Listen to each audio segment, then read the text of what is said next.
자, 여러분이 프로그래밍을 한다라는 것은 다른 말로는 이렇게도 얘기할 수가 있습니다.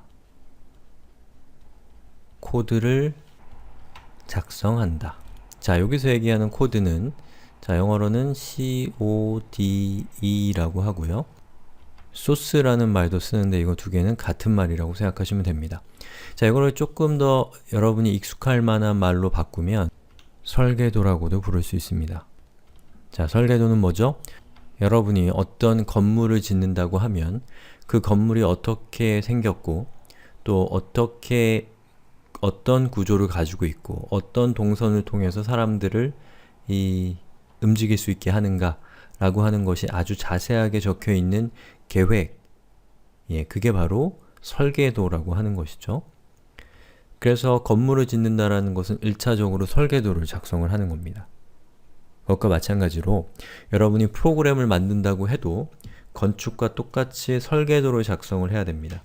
설계도에는 어떤 게 적혀 있냐면 여러분이 만들고자 하는 프로그램이 어떻게 생겼고 또 어떻게 동작하고 또 누가 사용하고 또 그런 내용들이 아주 상세하게 적혀 있고 그 내용은 여러분이 작성을 해야 되기 때문에 여러분도 이해할 수 있지만 동시에 컴퓨터도 이해할 수 있는 형태의 이 약속에 따라서 작성되어 있습니다.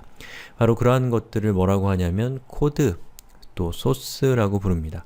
자, 그런데 건축과 이 소프트웨어와의 어떤 근본적인 차이는 바로 이 소스가 무엇이냐에 달려 있는데요.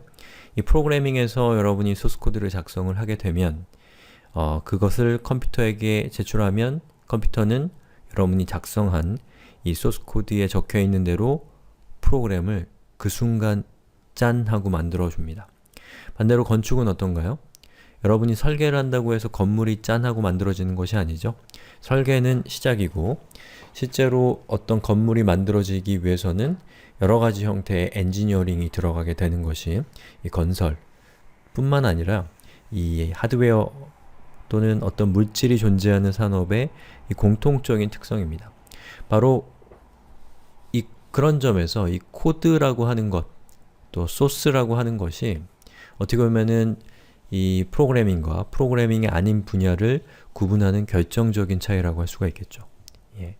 생각하는 것을 작성하기만 하면 여러분이 원하는 것을 만들어준다 라는 그 특성이 바로 이 소프트웨어 산업이 다른 분야들과 구분되는 핵심적인 내용이라는 얘기를 하고 싶은 겁니다. 자, 그럼 여러분이 이제 소스 코드를 작성을 하게 되면 어떻게 동작하게 되냐면 이 자바를 놓고 봤을 때는 자, 여기에 제가 좀 그려볼게요. 자, 운영체제가 있습니다. 자, 이 운영체제는 윈도우나 리눅스, OS X 같은 것이 있는 것이죠. 자, 그 위에다가 우리가 자바라는 프로그램을 설치합니다. 이렇게요. 자, 그 다음에 그 위에 우리가 소스 코드를 작성을 해요. 소스 코드를 작성을 하는 겁니다. 바로 여기 있는 요 소스 코드, 이 부분이 여러분이 작성하는 내용이고 여러분이 만드는 영역이고 여기에 바로 여러분이 원하는 프로그램의 설계도가 여기에 적혀 있다는 것이죠. 자, 이 소스 코드를 여러분이 자바에게 제공을 하게 되면 자바는 이 소스 코드에 적혀 있는 대로 프로그램을 만들게 됩니다. 그 과정에서 자바는 운영체제가 갖고 있는 여러가지 자원들을 사용을 하게 되는 것이죠. 물론 운영체제는 그 바깥에 있는 여기 제가 적진 않았지만 하드웨어를 이용해서 하드웨어인 화면에 무언가를 출력하거나 소리를 내거나 또는 사용자가 입력한 이 키보드에 입력한 값을 받아서 여러분이 작성한 프로그램에 전달한다거나 여러가지 일들을 하겠죠. 자, 어쨌든 간에 여러분이 작성하는 소스 코드는 바로 이 영역에 해당되는 것이고 여러분이 소스 코드를 작성해서 자신이 원하는 프로그램을 만들기 위해서는 그것을 만들어주는 프로그램인 자바를 여러분의 컴퓨터에 설치해야 된다는 것이죠. 자, 그럼 지금부터 바로 이 자바라는 프로그램을 설치하는 과정을 지금부터 저랑 살펴보시고요. 그 다음에 다음 수업에서 이 자바를 이용해서 여러분이 원하는 프로그램을 만들 수 있는 이 소스 코드를 작성하는 방법은 그 다음 시간에 우리가 차근차근 살펴보도록 하겠습니다. 자, 여러분이 자바를 실제로 사용하는 방법은 자, 여기 적혀 있는 것처럼 제일 먼저 코드를 작성을 해야 됩니다. 그 다음에 컴퓨터가 실행할 수 있는 형태로 코드를 컴파일하고 컴파일된 프로그램을 실행하는 이 과정을 거치게 되는데요. 자, 지금 단계에서 이 과정을 설명드리는 것은 별로 의미가 없습니다. 왜냐하면 오히려 헷갈리기만 할 것이기 때문에 일단은 저 과정은 저런 게 있다라고만 생각하시고 뒤에서 구체적인 설명을 통해서 저게 무엇인가를 파악해 나가시기를 바랍니다. 자, 근데 여러분이 자바를 설치하는 과정에서 조금 혼란스럽고 어렵게 느껴지는 부분이 있을 수가 있습니다. 이 자바가 나름대로 역사가 있고 또 여러가지 주체들이 다양하게 얽혀 있고 여러 이해관계가 맞물려 있는 이 중요한 소프트웨어다 보니까 이 다양한 형태의 이름, 버전 이런 것들이 있는데요. 그런 것들이 여러분들을 좀 혼란스럽게 만들 수가 있습니다. 그래서 제가 약간 질서를 좀 교통정리를 좀 하고 용어에 대한 정리를 좀 하고 그리고 그 뒤에 있는 실제 설치를 진행하도록 하겠습니다. 예, 그러면 제일 먼저 자바 SE라고 하는 것은 무엇이냐면 자바 플랫폼 스탠다드 에디션의 약자인데요. 이 자바의 표준안입니다. 쉽게 얘기해서 자바라고 하는 언어가 어떠한 문법을 가져야 된다 라고 하는 것이 이 자바 SE, 이 자바의 표준안에 기술되어 있는 것이죠. 그러면 그 여러가지 벤더들, 예를 들면 IBM 또는 오라클 또는 오픈 JDK 기타 등등의 이 다양한 주체들이 그 자바 표준안에 기술되어 있는 어떤 자바의 문법 또는 규칙 이런 것들에 따라서 이 자바가 실행될 수 있는 환경인 이 자바 버추얼 머신을 만들게 되는 겁니다. 예, 현재 자바 이 SE는 현재 7버전입니다. 7버전. 왜냐하면 이 자바라고 하는 언어도 다양한 분야에서 사용되고 있고 언어라는 것도 계속해서 진화하면서 좀 더 프로그래밍을 쉽게 할 수 있고 또 프로그래밍을 하는 과정에서 버그를 더 낮은 확률로 억제할 수 있는 그런 다양한 기법들이 발전을 하기 때문에 그러한 것들을 수용하는 과정에서 이 자바의 어떤 규칙 또는 문법 이런 것들이 계속 변화하겠죠. 바로 그러한 변화들을 반영한 것이 자바의 버전이고 현재 제가 수업을 만드는 이 시점에서는 자바 버전은 7버전, 자바 7버전이 현재 라이브 되어 있는 버전이라고 할 수가 있습니다. 자, 자바의 이러한 표준화는 JCP, 자바 커뮤니티 프로세스라고 하는 이 조직을 통해서 이루어지고 있습니다. 자, 그 다음에 이제 이 부분이 좀 중요한데요.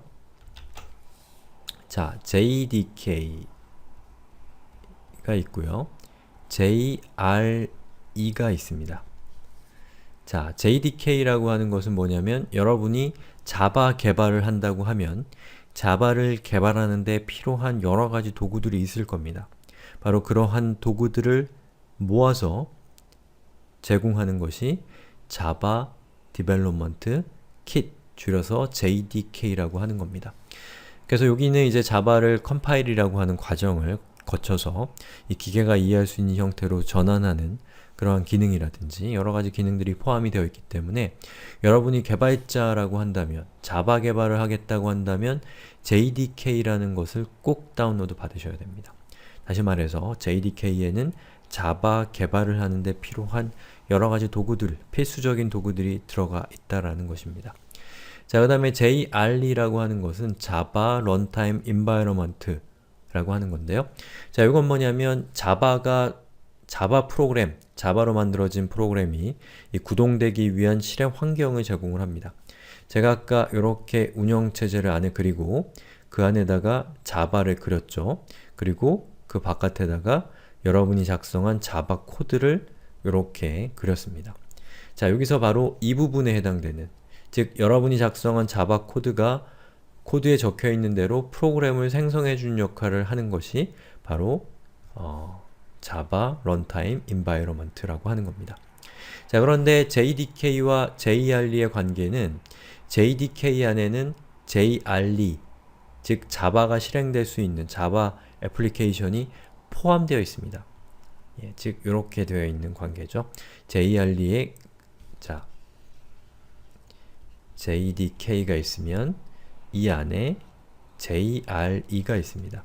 그렇기 때문에 여러분은 JRE를 설치하면 자바 런타임 인바이러먼트를 설치하면 여러분이 작성한 코드를 자바 애플리케이션을 만들 수 있는 기능이 없습니다. 하지만 JDK, 자바 디벨롭먼트 킷을 설치하게 되면 자바를 실제로 구동할 수 있는 JRE가 안에 포함되어 있기 때문에 여러분이 별도로 설치할 필요가 없다는 것이죠. 자, 그러면 JRE는 누가 쓰냐? 요거는 자바 개발자가 아닌 자바를 사용하는 일반 사용자가 자바가 동작할 수 있게 자신의 컴퓨터에 설치해야 되는 프로그램이라고 볼 수가 있습니다. 즉, JRE는 일반인을 위한 것이고 JDK는 개발자를 위한 것이라고 거치지만 그렇게 표현할 수가 있을 겁니다. 우리는 개발자이기 때문에 자, JDK를 설치를 하시면 됩니다. 자, 그 다음에 나오는 개념은 이 JVM, 아주 자주 듣는 말이죠. Java Virtual Machine 이란 뜻입니다. Java Virtual Machine. 자, 여기에 있는 virtual이라는 것은 가상이란 뜻이죠. 자, 머신이라고 하는 것은 기계라는 뜻인데 가상 컴퓨터라고 생각하시면 될 것 같습니다. 자, 이 JVM이라고 하는 것은 여러분이 작성한 코드가 실제로는 이 JVM이라는 것 위에서 돌아가게 됩니다. 그래서 컴퓨터가 있고 컴퓨터 하드웨어입니다. 그리고 그 컴퓨터 위에는 윈도우나 OSX와 같은 운영체제가 설치가 되어 있죠. 자, 그 위에 JVM, Java Virtual Machine이라는 것이 설치가 되어 있어서 여러분이 작성한 코드를 Java Virtual Machine에 설치를 Java Virtual Machine을 통해서 실행을 시키게 되면 이 어떤 운영체제를 사용하건 또 어떠한 형태의 하드웨어를 사용하건 간에 상관없이 여러분이 작성한 코드가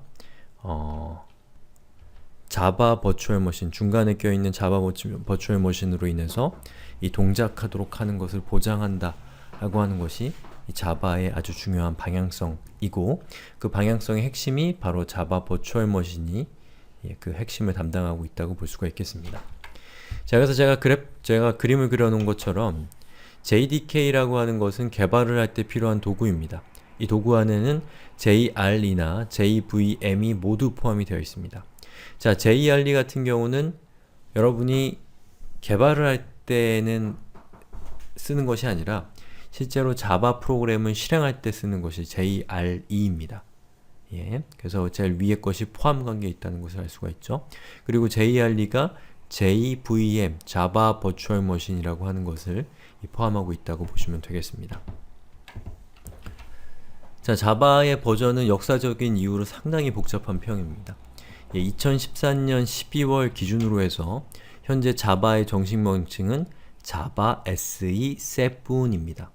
그런데 역사적인 이유로 이것과 똑같은 버전을 JDK 1.7이라고도 부르고요.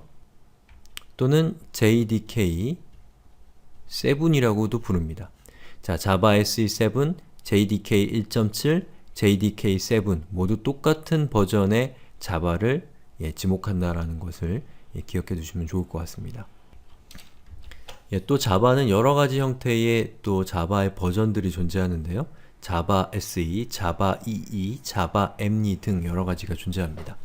자, 그 중에서 여러분이 우리 수업에서 살펴볼 것은 가장 중요하고 가장 기본이라고 할 수 있는 이 자바 SE를 살펴볼 거고요.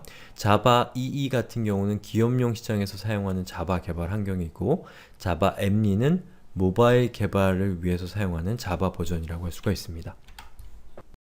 자, 그러면 지금부터 JDK를 설치하는 방법을 제가 설명드릴 건데요. 자, 내용이 많습니다. 왜냐하면 운영체제마다 이 JVM을 설치하는 방법이 각기 다르기 때문에 그래서 저는 그냥 운영체제별로 리눅스별, 윈도우 OSX별로 이 별도의 설치 방법에 대한 동영상을 만들어서 제공을 하니까요. 여러분은 그 동영상을 보시고 그 다음에 이 뒤에 후속 강의인 실행 부분을 살펴보시면 되겠습니다.